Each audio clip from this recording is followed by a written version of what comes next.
roll damage for me? Cool. As the creature is felled by the barbarian's mighty great axe, it crumples into a pile. Half-faded scrolls, warped wands, and other magical items that once comprised its body all lay in a heap before you.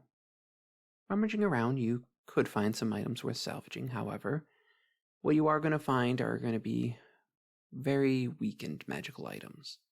Maybe no more than like 1 use or so left in them.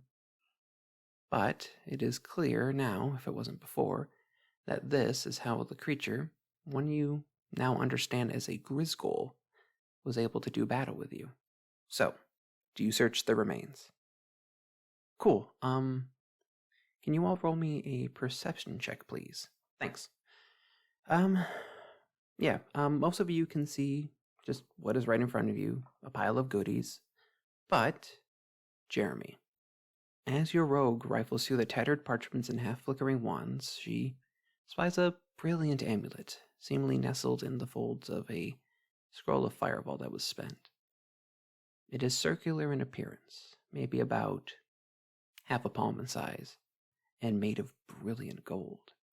In the center of this amulet is an emerald or some other green gem, bigger than anything you've seen at this time. Arcane runes etch the face of this gem and the surrounding metal. Alright, cool.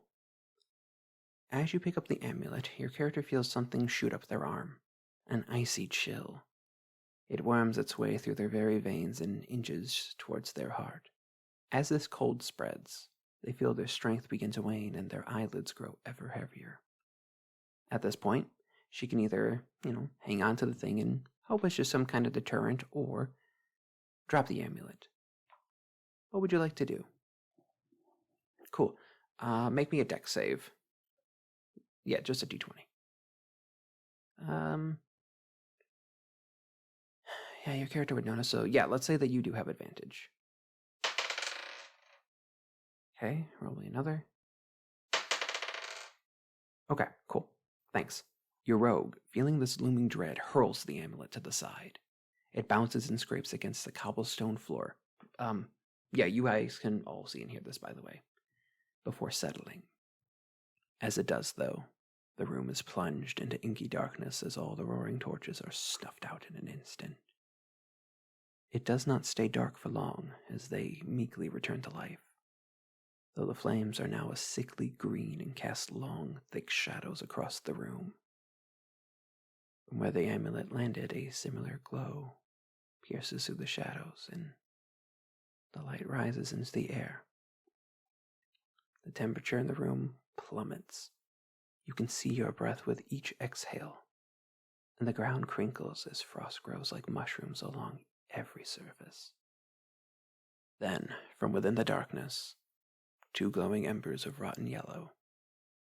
They move from side to side, as if someone was looking out and getting an idea of where they stand. You can't see what holds these embers, but you know that it can see you. They land upon your guide as she meekly creaks open the door to the chamber. She slides her way inside, looking down at the skeletons illuminated by the torches. Glancing up, she sees you all gathered around the Grisgol, beaten, bruised, burned, but alive, if only barely. Her face, though obscured and discolored by foul light, pales upon this sight. Fear present in her eyes, she shakily follows the scene and locks eyes with the glowing dots in the shade. She opens her mouth to scream, but before she can, from all around, a vile word reverberates. It is filled with poison and hatred. It cuts you deeply, but leaves nothing but a numb throbbing. Your guide falls dead where she stood. As her body crumples, her hat falls from her head and rolls to your feet. In the glow of the torches, you can see from her mouth a pale blue mist drift out. It illuminates her features, now gray and cold, and rises into the air towards the ceiling. Well, that is, before being bound by unseen tethers and pulled back towards the amulet. The glow of her soul, before it is subsumed, you see it. A skeletal visage, skin pulled tight around what muscles remain, and etched with the same runes as the amulet in rusty blood. Ears rotted and drooping from a bald skull, robes of the finest silk, and a circlet of brilliant platinum that hums with arcane power. It is now you can recall the fables of your youths, the stories told to keep you in line, tales of mortals who sought to go beyond the binds of life and death, to ascend to something greater, something twisted. Your minds are hollow, save for a single word: Lich. The torches roar, and the shadows are cast away from the room. The vile creature stands and holds itself with a regal composure.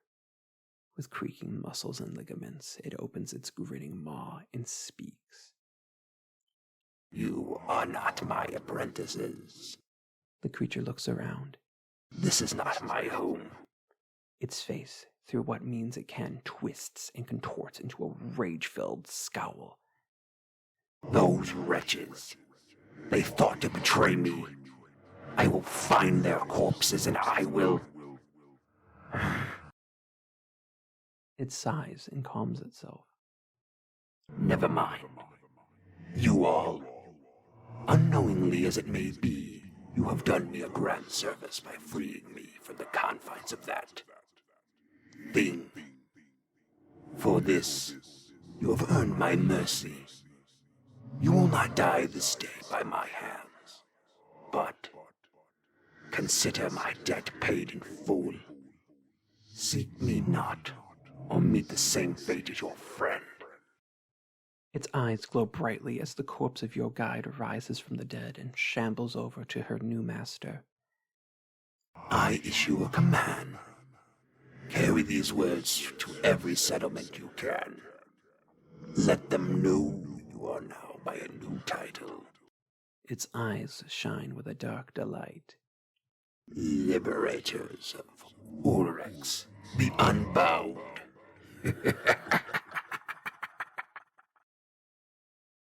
The lich cackles as it vanishes in a pillar of rotten green flames. Your party is once more plunged into darkness and left with a creeping dread.